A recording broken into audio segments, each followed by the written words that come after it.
dia menggunakan nama pembantunya, nama office boy, itu dimanfaatkan untuk membeli mobil-mobil mewah. Memang tidak pengen terkena pajak progresif. Kurang lebih 1.500-an lebih kendaraan mewah yang belum melakukan pembayaran kendaraan bermotor. Jadi patut diduga modus pencucian uang supaya bisa masuk dalam sistem.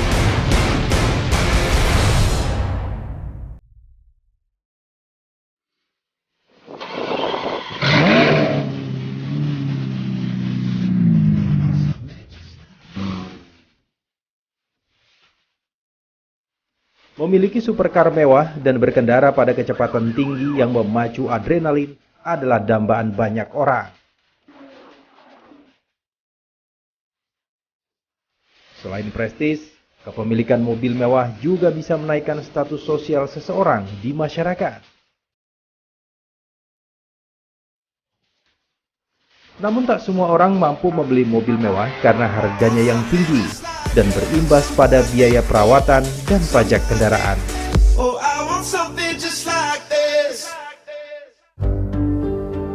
Data Badan Pajak dan Retribusi Daerah, terdapat 1.500 mobil mewah legal di Jakarta. Beragam merek seperti Ferrari, Lamborghini, Mercedes-Benz, BMW, Rolls-Royce, Aston Martin, Porsche, hingga Bentley kerap berselancar di aspal ibu kota. Namun dari 1.500 mobil mewah yang tercatat, 1.100 mobil masih menunggak pajak. Kendaraan mewah di atas 1 miliar itu kurang lebih masih 1.130-an. 1.130-an yang menunggak. Sebagian berapa tahun sudah sadar? Mungkin Ada yang 1 tahun, 2 tahun, 3 tahun, bervariasi ya. Badan Pajak dan Retribusi Daerah Jakarta kemudian melakukan upaya penagihan kepada pemilik mobil mewah secara door-to-door.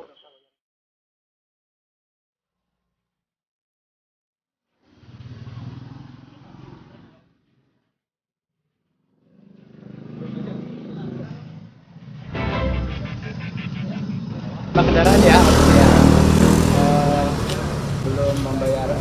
Lagi dalam proses Pak, lagi lagi diproses, sudah proses. Diproses, Oh, sudah diproses. Oke. Kemarin udah diproses. Oh, udah ya. Udah ya. Ya. Kemarin apa sekarang? Kemarin berkas udah masuk. Tapi tadi belum saya lihat di jam 9 pagi berarti belum ada. Itu ya. Prosesnya di SIM lagi di SIM KB. Sampai sekarang coba lihat sudah dilakukan pembayaran belum? Lihat dulu. Kalau diproses itu Pak, kita cetak notis dulu atau cetak SKK. Setelah cetak SKK itu nanti baru dilakukan pembayaran begitu. Nah, makanya apakah sudah cetak SKK semua atau belum gitu. Sudah ya? Pak? Sudah belum bayar? Ferrari udah bayar. Oke, alhamdulillah. Berarti kan? Berarti tinggal 4 ya. Ada 5 sebenarnya tinggal 4 Ferrari sudah bayar. Enggak lagi proses. Yang B berapa? B berapa? B544. Oh, B544. Yang 4 belum? Belum. Tapi udah proses belum? Proses. Lagi proses, oke. Lagi diproses. Terima kasih Pak, lagi diproses ya. Ya. Jadi ternyata 1 sudah dilakukan pembayaran, alhamdulillah ya. Artinya surat himbauan kami direspon. Setelah beberapa kali himbauan kita, ada 2 kali himbauan kita sudah sampaikan ke yang bersangkutan. Nah, kemudian yang 4 lagi di sistem kami sedang diproses ya. Sedang diproses, dalam proses ya. Oke. Dalam proses. Nah, kemudian kita lihat lagi nanti apakah dia sudah melakukan pembayaran. Kalau sampai dengan tanggal 30 Desember belum melakukan pembayaran, maka dia kembali normal. Artinya penghapusan denda itu normal lagi Pak. Timbul lagi, muncul lagi. Tanggal 1 Januari muncul lagi gitu. Yang punya mobil ini yang ada 5 kendaraan ini jumlah totalnya sekitar 350 juta ya. Ya, 350 juta. Alhamdulillah sudah dibayar 1 dengan merek Ferrari ya. Nah, tinggal 4 lagi ya. 4 lagi sekitar ya kurang lebih 300 jutaan lah. Namun sebagian alamat yang didatangi petugas pajak bukanlah pemilik sebenarnya dan sama sekali tak tahu tentang mobil mewah itu. Salah satu korbannya adalah Dimas Agung Prayitno yang tinggal di Taman Sari, Jakarta Barat. Rekan saya yang minjem, dikira saya sih buat motor, depannya taunya buat ini ya. Gitu. Saya juga udah keluar. Tapi dulu Bapak pernah kerja di situ? Pernah. Bapak siapa namanya? Saya sih Ari, benar-benar. Ari. Ari, Ya kalau di sini dari plat nomornya itu B5 Ari. Iya, benar. Ya, betul ya Pak ya? Berarti Bapak pernah bekerja di tempat beliau gitu ya? Dimas pun kemudian diminta untuk memblokir identitasnya yang digunakan pada mobil Rolls-Royce Phantom. Dimas pun menceritakan apa yang sebenarnya terjadi.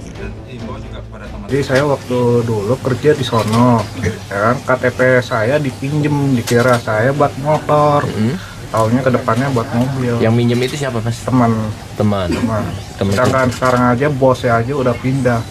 Oh gitu. Rumahnya udah dibongkar. Jadi dipinjam untuk beli mobil. Iya, dikira saya mah buat motor, ya udah saya kasih, ya kan. Saya percaya aja sama teman saya gitu. Ingat Waktu masih, Pak? saya dipinjemin tahun 2017. 2017. Masih kerja tuh ya waktu itu ya? Masih. Nah, terus merasa dirugikan nggak Mas dengan adanya seperti ini? Ya merasa. Gitu. Dengan adanya KTP dipinjam untuk mobil mewah, otomatis Mas punya KJP atau enggak? Enggak. Nggak punya? Kalau KJP sih enggak. Nggak punya KJP? Enggak punya. Ada KJS? KJS enggak. Juga nggak punya? Enggak. Gitu. Sudah cukup lama ya di Indonesia ya. Karena kalau kita lihat nih ada banyak motif ya. Yang pertama memang penggelapan pajak ya, artinya memang tidak pengen terkena pajak progresif ya, sehingga dia menggunakan nama pembantunya, nama office boy, atau ketemu KTP orang begitu ya, KTP tidak bertuan gitu ya, itu dimanfaatkan untuk membeli mobil-mobil mewah.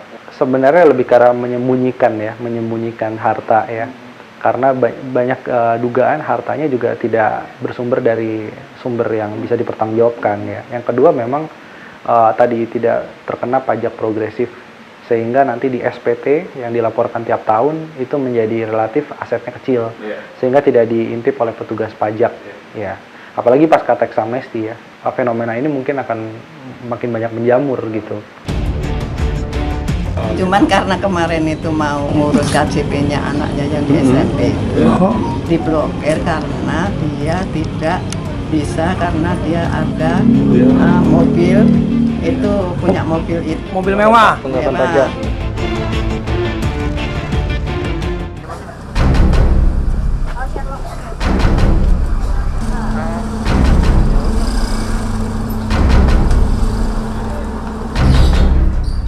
Di sebuah gang di Cilandak, Jakarta Selatan, petugas Samsat mendatangi sebuah rumah yang tercatat sebagai pemilik mobil mewah Mercedes-Benz E400. Rumah atas nama Aulia ini tercatat memiliki tunggakan pajak kendaraan bermotor selama 2 tahun.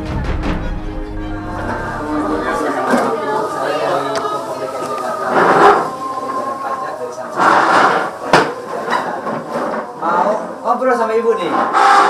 Ibu katanya punya kendaraan Mercy ya? Kok. Dari mana? Ada sekresek Pak, saya kresek gitu. Oh gitu. Iya. Oh, iya. Jadi ibu itu ada Mercy di rumah ibu nih di sini. Gitu ya. Nah, jadi karena ini belum bayar pajak 2 tahun, makanya saya kesini, apakah benar seperti itu. Jadi ini bukan punya ibu nih? Bukan. Bukan punya bapak juga ya? Bukan. Kepada kami, pemilik rumah bercerita bagaimana KTP-nya digunakan untuk mobil mewah. Informasinya identitas itu digunakan oleh siapa, Mbak? Oleh teman kuliahnya. Teman kuliah. Namanya siapa Bu? Alamat Pak Wesley, alamatnya nanti katanya dikasih tahu. Jadi ceritanya gimana Bu? Tahun berapa KTP-nya dipinjam, terus? Lah kurang tahu itu anak saya. Saya nggak kaget karena lihat di TV juga ada yang begitu, punya BM gitu, tapi rumahnya di gang, ya mungkin supirnya. Terus ada teman saya juga mobilnya banyak, cari-cari saudaranya di Jawa gitu. TV gitu. Jadi dari dulu udah nggak aneh ini, kayak gitu toh. Gitu. Kapan Ibu tahu bahwa identitas anak Ibu digunakan? Nggak tahu baru waktu ditagih aja sama ini. Mercy dari mana? Lewat juga nggak ada Mercy. Baru-baru punya, lewat aja nggak pernah. Sini kan gangnya sempit sekali. Penggunaan identitas orang lain pada mobil mewah juga terjadi di lokasi lain. Di Pisangan Baru, Jakarta Timur, petugas Samsat mendatangi sebuah rumah di gang sempit yang diduga memiliki mobil Toyota Land Cruiser dan telah menunggak pajak senilai 52 juta rupiah. Saat dikonfirmasi, seorang ibu bernama Susi menjelaskan bahwa menantunya yang bernama Kisnu tidak memiliki kendaraan roda 4 terlebih mewah. Mas Yogi, dia punya mobil mewah nggak dulu? Enggak punya. Dari dulu sampai hingga sekarang enggak punya mobil. Oh, tapi dia ada di Dia itu sekarang kerjasama sama di ini apa namanya di Polda Metro dengan Pak itu. Jadi dia tidak dipinjam KTP ya, tidak ya? Jadi KTP-nya Masalah detailnya itu Pak saya nggak ngerti. Cuman karena kemarin itu mau ngurus KJP-nya anaknya yang di SMP itu diblokir karena dia tidak bisa karena dia ada mobil itu punya mobil itu mobil mewah. Padahal dia kan nggak punya. Iya. Itu. Selama tahun 2019, data BPRD mencatat ratusan identitas warga telah disalahgunakan untuk membeli kendaraan mewah. Data di kami kurang lebih 1.500-an lebih kendaraan mewah, terutama mewah ya, yang belum melakukan pembayaran kendaraan bermotor. Dari data KJP yang kami peroleh, kemarin ada kurang lebih 158 kendaraan mewah yang identitasnya dipalsukan atau tidak sesuai dengan pemilik kendaraan. Menurut saya memang ini modus menyamarkan asal-usul penghasilan. Jadi karena harta dalam hal ini kendaraan mewah itu asalnya dari penghasilan yang patut diduga ini kan tidak legal, bisa korupsi, bisa dari transaksi ilegal dan lain-lain, maka disamarkan. Nah, cara menyamarkan adalah dengan menggunakan identitas yang fiktif atau yang tidak sebenarnya. Nah, tujuannya menghindari profiling sebenarnya. Kalau ini pejabat negara atau politisi atau mereka yang wajib menyampaikan LHKPN, kan tujuannya supaya ini tidak tercapture di LHKPN, sehingga profil mereka normal. Yang kedua, kan terkait dengan pajak. Ketika mereka tidak mendeklar ini secara resmi, ini tidak muncul dalam SPT mereka, sehingga ketika diprofil tidak menjadi kecurigaan petugas pajak. Samsat Jakarta Timur kemudian melakukan penelusuran dan mendapati pemilik mobil. Sang pemilik mobil kemudian memberi keterangan bagaimana mobilnya bisa menggunakan identitas orang lain. Saya baru beli ini mobil dan saya lihat memang ada tunggakan pajaknya. Jadi tadi pagi saya udah bayarkan, mungkin Sabtu baru keluar, paling telat hari Senin. Pajaknya Bang berapa Bang? Totalnya 52 juta. Total 52 juta ya Bang? Ada yang kemarin kita temukan di Jakarta Barat, itu badan. Ada yang kita temukan kemarin di Jakarta Timur kalau nggak salah, perseorangan. Jadi macam-macam, karena mereka sengaja menghindari pajak itu. Seperti yang tadi berarti, kemungkinan orang menyamarkan gratifikasi atau memang terkait dengan hal-hal yang ilegal. Tapi kalau badan hukum, itu kemungkinan kan dia menghindari pajak progresif, lalu menghindari juga siapa yang memiliki sebenarnya. Karena kan kalau Praktek menggunakan identitas orang lain saat membeli mobil mewah merupakan modus lama untuk menyamarkan penghasilan.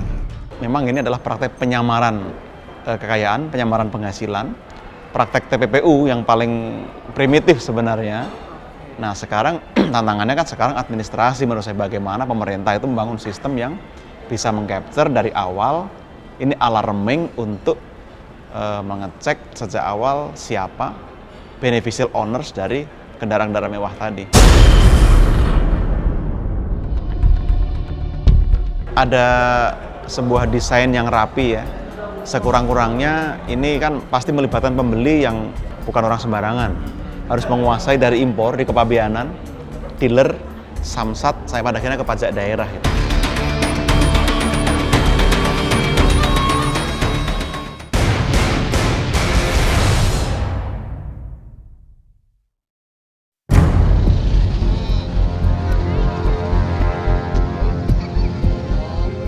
Mobil mewah ternyata kerap digunakan sebagai alat pencucian uang hingga penyamaran harta kekayaan. Beragam kasus kejahatan kerah putih seperti korupsi juga kerap melibatkan mobil mewah sebagai barang bukti. Tahun 2014, KPK mengungkap kasus korupsi Tubagus Heri Wardana alias Wawan. Dari Wawan, KPK menyita 52 kendaraan mobil mewah.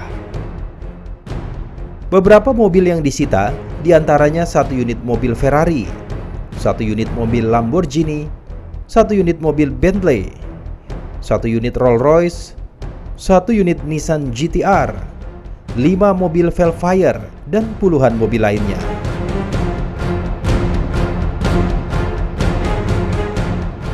Kasus yang melibatkan mobil mewah juga kembali terungkap pada tahun 2018. Sebanyak 25 mobil mewah disita dari kediaman mantan Bupati Hulu Sungai Tengah Abdul Latif. Masing-masing 1 unit mobil Cadillac Escalade, 2 unit mobil Hummer, 2 unit mobil Rubicon, 1 unit Toyota Lexus, 1 unit BMW Sport, dan 1 unit mobil Velfire. Lalu mengapa mobil mewah kerap dimanfaatkan terutama oleh pelaku kejahatan? Makin sulit ruang bagi para pemilik uang ilegal, dana-dana haram itu untuk masuk ke dalam sektor real. Kalau dulu kan properti, belikan rumah, apartemen itu lebih mudah karena nilainya bisa besar dan dalam jangka pendek itu kan kenaikan value-nya juga cepat sehingga menguntungkan bagi mereka. Apalagi yang bisa menggunakan nomine. Mobil juga sama dengan rumah, bisa menggunakan nomine. Maka ini kan menggunakan nomine, menggunakan nama lain, nama orang lain untuk menyamarkan sebagai identitas formalnya. Jadi patut diduga menurut saya memang ini modus pencucian uang dengan menggunakan uang-uang cash tadi supaya bisa masuk dalam sistem. Nanti mobil itu bisa dijual lagi. Ada dugaan pelaku membeli mobil mewah secara cash untuk menutupi jejaknya. Kemungkinan besar memang menggunakan cash atau menggunakan alat pembayaran yang lain di luar transaksi bank. Karena kalau bank memang akan ketahuan. Dan nggak mungkin kredit ini, karena pasti akan ketahuan. Jadi kemungkinan besar ini cash. Kan kita tahu harga mobil mewah itu berapa, pasti miliaran. Kita juga tahu kenapa orang menyimpan cash miliaran. Itu pasti bersumber dari transaksi yang ilegal kemungkinannya. Bukan dari aktivitas bisnis. Kalaupun bisnis, kemungkinan besar itu bisnis ilegal gitu kan. Karena tidak ada pajak yang tidak... Nggak ada pajak dan tidak menggunakan bank sebagai alat pembayaran. Lalu bagaimana proses pencucian uang dengan mobil mewah itu? Membeli mobil mewah menggunakan nama B. Mungkin B ini tidak tahu. Mobil ini faktual milik A, meskipun formalnya milik B. A akan menikmati barang dia sebenarnya. Sudah legal karena barang itu tercatat di samsat, dibayar pajaknya, dan kalau dijual, ada uang cash yang masuk ke dia secara resmi sebenarnya, masuk ke rekening misalnya, dan itu sudah clear uang itu karena hasil dari menjual mobil.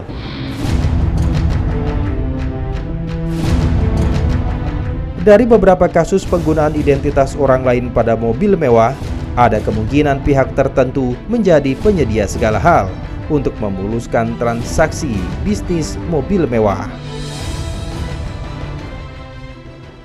Ya menurut saya ada sebuah desain yang rapi ya. Sekurang-kurangnya ini kan pasti melibatkan pembeli yang bukan orang sembarangan, prominent. Lalu yang kedua, transaksi yang cukup besar volumenya. Yang ketiga, ini juga menyangkut arus transaksi supply chain dokumen yang cukup panjang kan. Harus menguasai dari impor di kepabeanan, dealer, samsat, sampai pada akhirnya ke pajak daerah. Itu kan bukan mata rantai yang pendek ya.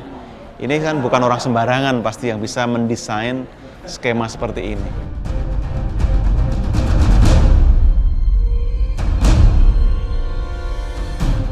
Lalu sampai kapan modus menggunakan identitas orang lain untuk menyamarkan harta kekayaan akan berakhir?